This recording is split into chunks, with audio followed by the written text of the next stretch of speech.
अस्सलामु अलैकुम दोस्तों, आज हम सूरह अल-बकरा की आयत 113 से 117 तक को जानेंगे। और यहूद ने कहा कि ईसाई किसी चीज पर नहीं और नसारा ने कहा कि यहूद किसी चीज पर नहीं, और वे सब आसमानी किताब पढ़ते हैं। इसी तरह उन लोगों ने कहा जिनके पास इल्म नहीं, उन्हीं का सा ठौल। बस अल्लाह क़यामत के दिन इस बात का फैसला करेगा जिसमें ये झगड़ रहे थे।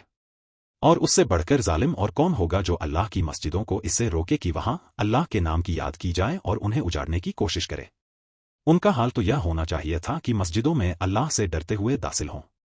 उनके लिए दुनिया में रुसवाई है और आखिरत में उनके लिए भारी सजा है। और पूरब और पश्चिम अल्लाह ही के लिए है। तुम जिधर रुख करो उसी तरफ अल्लाह है।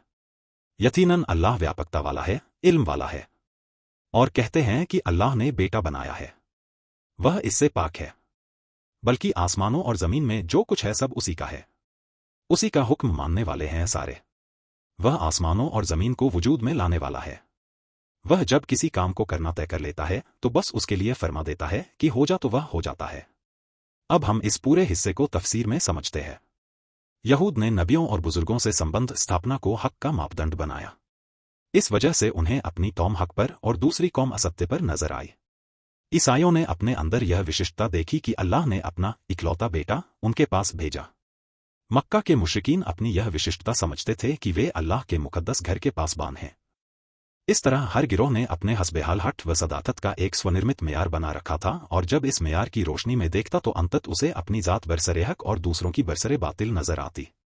मगर उनकी अमली हालत जिस चीज का सबूत दे रही थी वह इसके बिल्कुल विपरीत थी। वे गिरोह गिरोह बने हुए थे।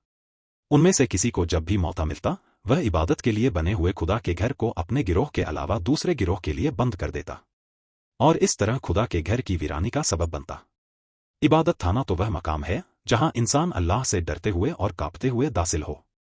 अगर ये लोग वाकई खुदा वाले होते तो कैसे मुमकिन था कि वे इबादत के लिए आने वाले किसी बंदे को रोकें या उसे सताएं।